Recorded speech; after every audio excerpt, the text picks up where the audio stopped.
What up guys, it's your boy Willie Rapp, and today we are in my garage installing the Flatland Racing skid plate and the Flatland Racing radiator guard. So I just got my box in of my Flatlands Racing off-road skid plate and radiator guard, so I'm just gonna do a little quick unboxing and then we're gonna get into the install video.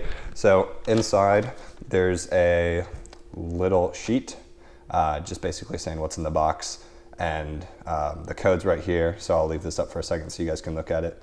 But there's free shipping with a $150 minimum order. It's $155. Kind of sucks, but going back to my idea on maintenance and care is I'd rather spend $155 for both of these than be out on the trails and either stick or rock or something puncture my radiator, because that alone is a $140 part OEM, and then you have to get the hoses, the fluid. So I thought, you know what, might as well just do this. So boom, got that. And then you're gonna have the Flatlands Racing radiator guard. I believe it's made out of aluminum. It's fairly light. What you're gonna get in it is you're gonna get a few screws, instructions, that's about it. And then the big kahuna, which is a little bit bigger than I actually thought, but I guess it has to be to fit on the bike. It's the Flatlands Racing skid plate. And so we'll get right into the install.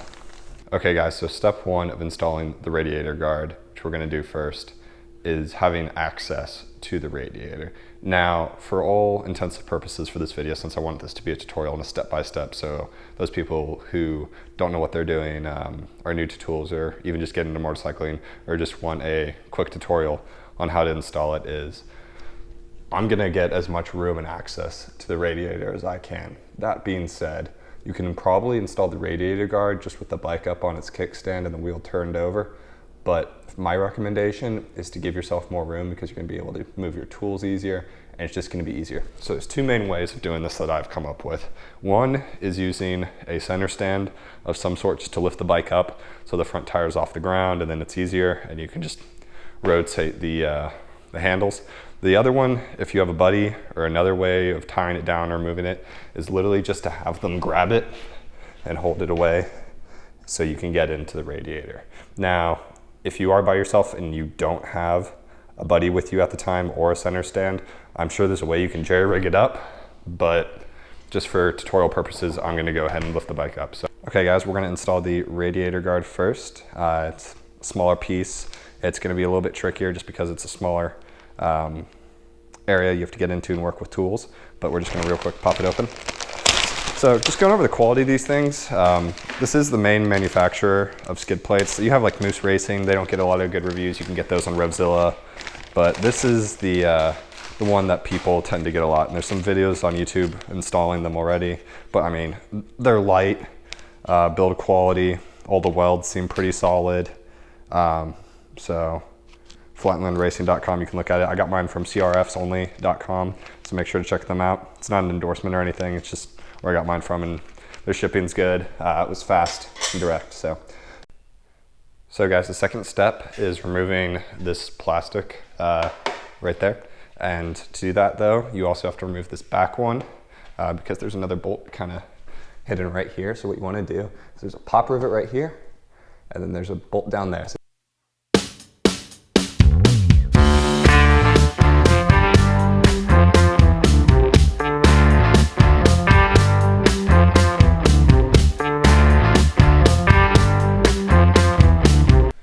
okay guys, now that I've got the plastic removed, one of my steps when working on my bike is to always make sure I know where the bolts go. It's just gonna save you a little bit of headache later possibly. So on this one, it's important to notice that this top bolt that actually goes into the gas tank is different. It does not, it just looks like a standard bolt. These other bolts, however, have kind of a neck on them that decreases in size compared to the head, and it's not threaded. But all these are the same, so you just need to make sure you get that one where it belongs. So guys, now that you have access to your radiator completely, what you want to do is you want to go ahead and remove this plastic. I'm going to call it a louver. So what you want to do is there's just a slide off on the top, and then there's a couple pops in it. So there's this bottom one, there's another one, and there's another one. So guys, the third step is to remove these two bolts that mount the radiator to the frame. This is going to allow for this part of the radiator guard to slide back in between them to hold it on with this bolt up there. Now, you're not actually going to reuse these bolts, so keep them if you'd like to keep your parts, or throw them away if you don't. but these are the two new bolts you're going to be used. So the size of these two bolts is 8mm. So guys, once you have the bolts off, what you want to do is you want to reuse the washers, put the new bolts in, and then insert them on the inside of the radiator. So guys, once you get each bolt just slightly started so that it's holding the radiator on, go and get yourself one of these fancy majiggers. And then you don't need two, you can actually do it with one. I'm just doing it with two because it's a little bit easier. And these ones are going to be 10mm. So guys, once you get the radiator guard and the two bolts newly installed, just make sure it's secure, make sure the washers don't have any play in them. Now you're gonna be able to keep screwing it down just because there's the rubber as a shock absorber. You don't wanna squeeze it down too much to where the rubber starts bulging. You just wanna make it so it's tight so that rubber can still do its job. Now, once you have that, you wanna come over and make sure that you are still lined up over here, because what you're gonna do is when you reattach the plastics, it says to use the same bolt that came with it. Okay guys, so I just put this piece back and I wanna make sure everybody remembers that this is the bolt. The top one right there is the one that does not have the little neck. Now, when reinstalling it, I did notice, obviously this bolt isn't gonna go in as far as you want, as it did previously, just because you have more metal, so it's gonna push it out. But this bolt down here, the plastic almost seems to bend a little bit more now because it's being pushed out by this metal. So that's just something to take note of when you're putting it back on. So guys, I've got the plastics back on. What you wanna make sure you do right before you're done is just go back and make sure all the bolts are tightened. My rule of thumb is kind of 2 fingers or one finger. If you can still push it down gently, then you can tighten it a little bit more, but they seem to be pretty good. And so this is the final look that you have. Is it sits, I don't know, what is that, about 1 inch away from the radiator. So if some rock does hit it and deflect, I guess it could get in there. One little thing, there's a little part up here that's kind of a gap, but that's for the fork. So nothing should get in there. Little overall review of it. It was kind of hard getting these bolts in. They leave you a little hole to use like a wrench or a ratchet or something to get in there and tighten it. But the hole isn't big enough for a lot of them. So you guys might have some trouble doing that. But all in all, I'm happy with it. We'll see how it works in the field, but I mean, it kind of looks cool. It matches the bike, doesn't stick out too much. So pretty good look, guys.